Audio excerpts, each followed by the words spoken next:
Olá pessoal, estamos aqui na TV Mundi, num programa onde o normal é ser diferente. E aqui no Enigmas, o normal é ser paranormal, não é, Cris? Com certeza, né, Kátia Gaia? Pois é. E falando de paranormalidade, hoje nós vamos ter assim uma parte cultural maravilhosa. Que ele veio para falar sobre um assunto, mas ele conhece muito sobre muitos assuntos, né? Não é verdade, Kátia Gaia? É verdade. Mas eu tenho um recadinho antes de apresentar esta pessoa maravilhosa, que é um querido nosso, né? Ah, é um amigão, né? Eu quero agradecer e gostaria de agradecer o apoio das lojas Segue Imagem, porque a Segue Imagem é a pioneira em sistemas de segurança e trabalha com produtos de última geração em circuito fechado de TV e interfonia. Acesse o site da Segue Imagem para conhecer toda a linha de produtos.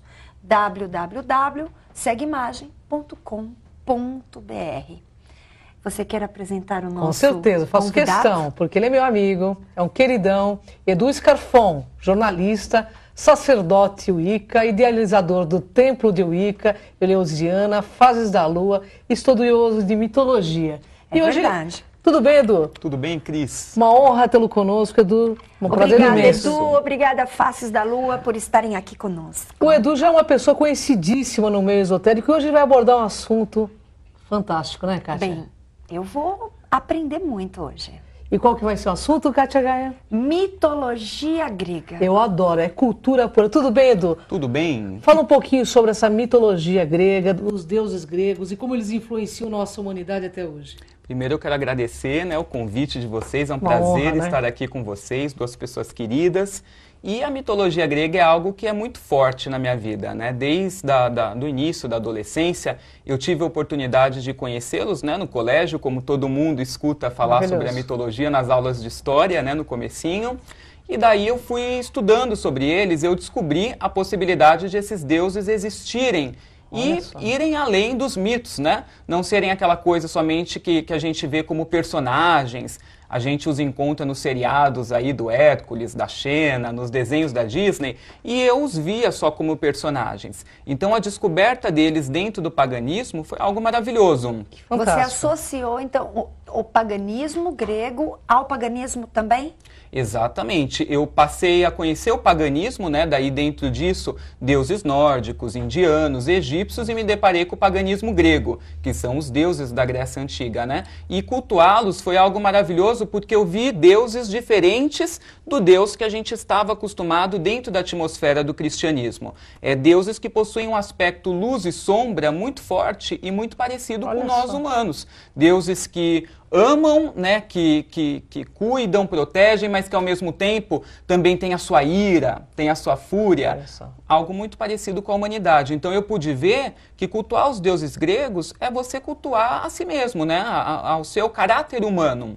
Sua luz e sua sombra. Estão associados a diversos atributos humanos, né? Exatamente. É isso mesmo. E as energias da natureza também, né? Então, às vezes, algumas pessoas falam, como que eu vou cultuar Afrodite, né? Por mais que ela seja a deusa do amor, se eu não conheço, nunca ouvi falar, não faz parte da minha cultura.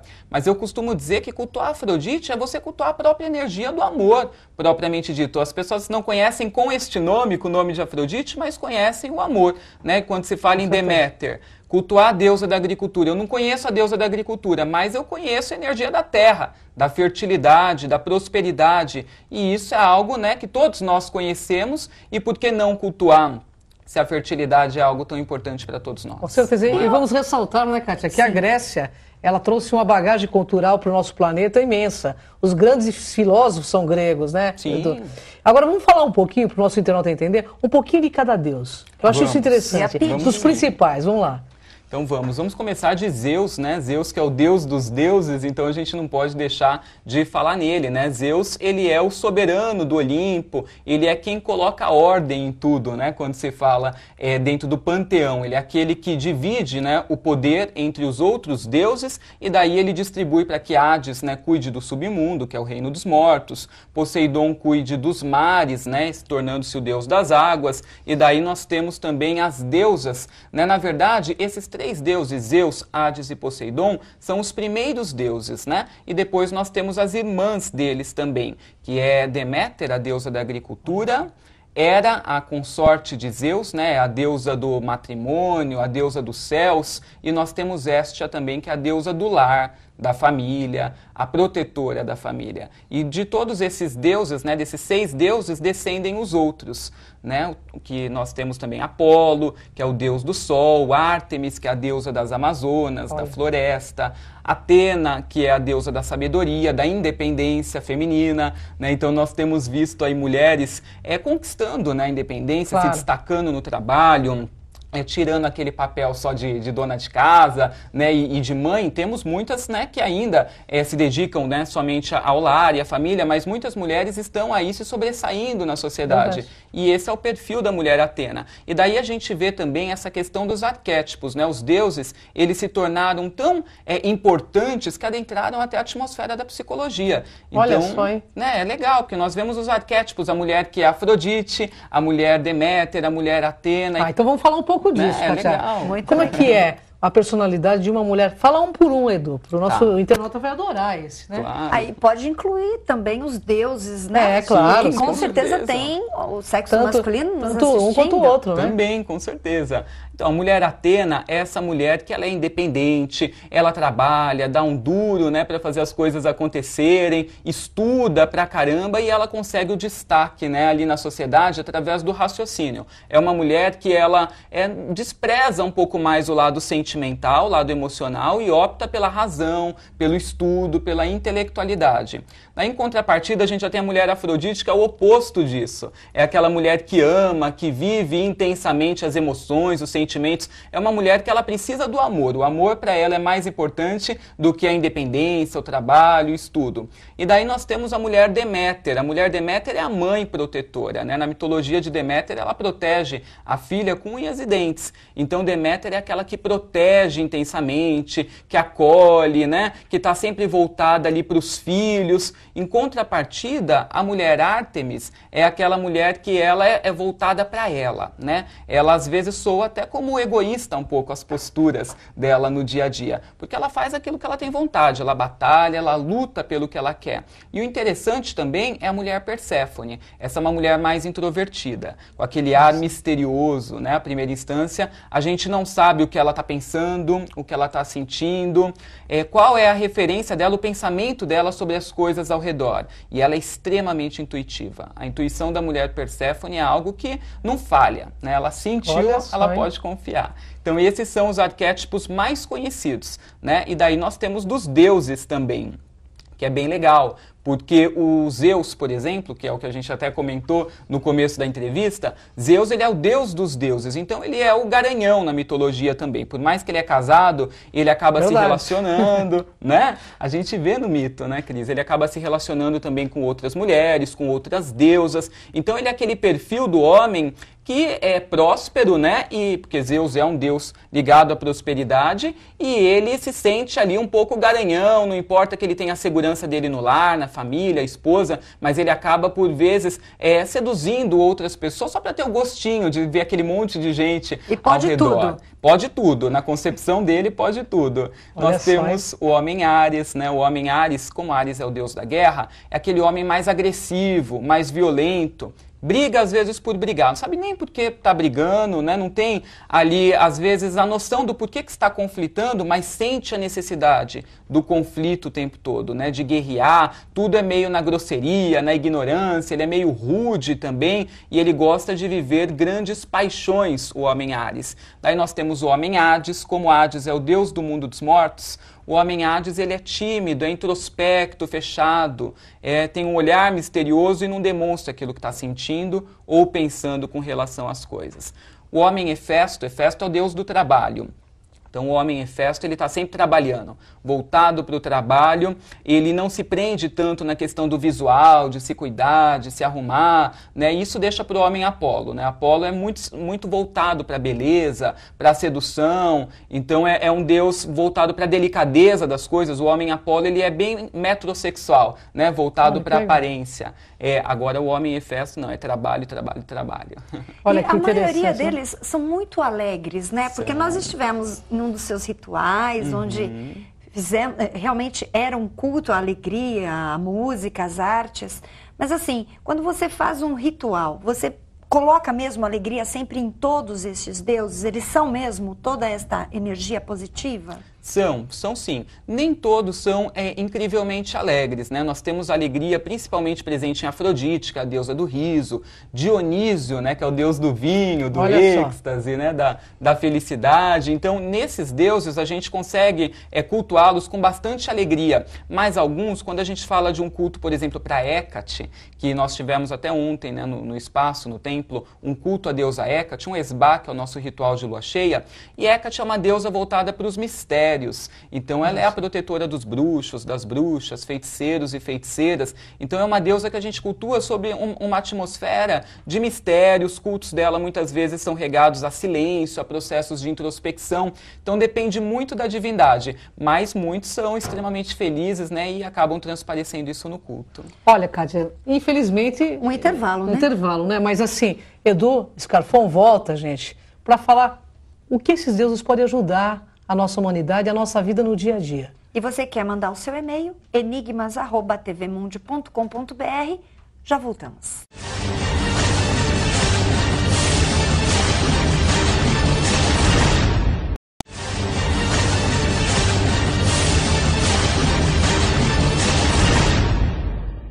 Olá, pessoal, estamos novamente aqui no Enigmas, onde espiritualidade é cultura. E cultura espiritualiza. E falando em cultura, estamos aqui novamente com Edu Scarfon. Edu, conta pra gente como esses deuses gregos podem ajudar a gente. Dá umas dicas pro nosso internauta sobre isso. Com certeza. Eles podem ajudar muito, porque fazem com que a gente se conecte com determinadas energias e muitas vezes é preciso essa conexão, né? Quando se fala, por exemplo, na deusa Deméter, Deméter é a deusa da fertilidade, né? Ela nos ajuda a gerar as coisas, a nutri-las, né? E fazer com que tudo possa prosperar. É a deusa da colheita, né? Ela traz pra gente essa capacidade de ter uma boa colheita, né? Farta e próspera. E o que acontece? Muitas vezes a gente acaba se esquecendo do nosso poder de nutrir as coisas na nossa vida, né? A gente deseja uma determinada coisa, luta para conseguir, e quando a gente consegue, a gente não consegue manter. Não consegue cuidar, não consegue nutrir. A fertilidade aí também pode ser para gerar filhos? Pode ser também para gerar filhos. É a fertilidade num contexto geral, né? Tanto para gerar filhos, como gerar projetos, né? Que a gente, porventura, tenha. Então, quando você se conecta com esse arquétipo de Deméter, nós temos duas coisas acontecendo. Uma é no segmento espiritual, né? Que você tem a ajuda, né, da divindade, porque se a gente for parar para analisar um pouquinho, tem uma egrégora muito forte em cima de cada deus, de cada deusa. Sem dúvida. Porque são muitos anos que eles são cultuados, que veem eles como Afrodite, a deusa do amor, Apolo, deus dos oráculos, da verdade, da beleza. Então, muita gente cultuou durante muitos anos, criou-se uma egrégora em cima, e é claro que você tem uma intervenção espiritual quando você os cultua, clama por eles, pela ajuda deles, né? Então você tem esse advento espiritual. Agora, uma outra coisa é que você se sintonizou, por exemplo, com Deméter e você lembra, nossa, ela é a deusa da fertilidade, do nutrir, da colheita. Então, será que eu não estou precisando nutrir mais as coisas, né? E a gente para se policiar, né? Para ver que muitas vezes, na grande maioria das vezes, as coisas não estão acontecendo, não estão dando certo por nossa causa mesmo, né? Não existe uma outra pessoa, um culpado, ninguém é vítima, né? Então, a gente para analisar, olha, eu acho que eu estou precisando cuidar mais das coisas, como a deusa da Deméter, da agricultura, cuida, nutre, eu preciso alimentar mais a minha fertilidade, é assim que eu vou ter uma colheita próspera e saudável. Então nós temos tanto a conexão com o arquétipo, que vai fazer com que as nossas posturas se modifiquem, como também a intervenção espiritual. Para os estudos, né, porque as pessoas prestam concursos, vestibulares, qual deus, a deusa associada? Aí nós temos Atena, com certeza. Olha só, hein? A deusa do estudo, da sabedoria, da intelectualidade, é ela que nos ajuda.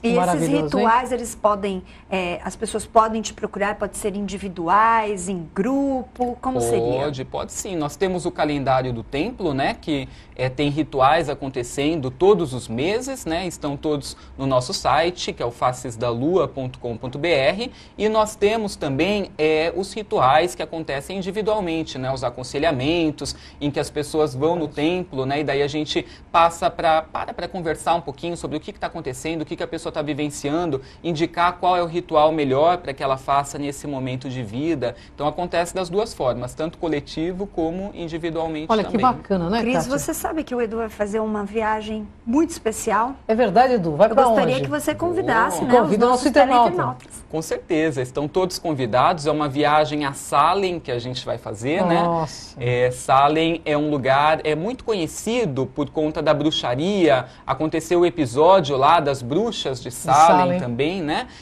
Que fala da Inquisição. E lá é um lugar que atualmente tem muitas lojas de bruxaria. Tem uma Wiccan Village, que é uma vila de bruxos e bruxas. E muitos acontecimentos, né?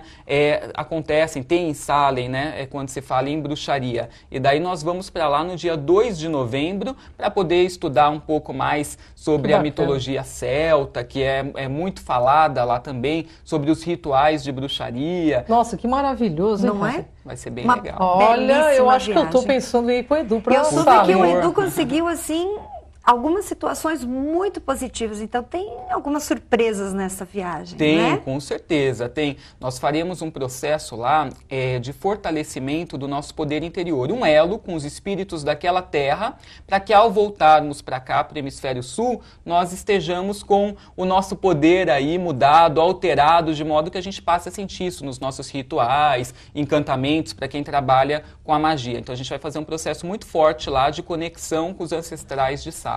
E quem quiser ir com você, Edu, qual o telefone que a pessoa tem que acessar? Então, a pessoa pode ligar na Raido, né, ou acessar o site www.raido.com.br, que lá tem todas as informações com relação à viagem, inclusive o telefone também. Edu, eu gostaria de saber se esses deuses têm alguma ligação com intraterrenos ou extraterrestres. Na sua opinião pessoal. Olha, na minha opinião, tem sim, porque eu acredito, né, a gente que segue a Wicca, né, que é a bruxaria moderna, nós acreditamos que tudo está ligado, né, que o meio interage, né, através de todos nós. Então eu acredito sim que as divindades têm ligações também com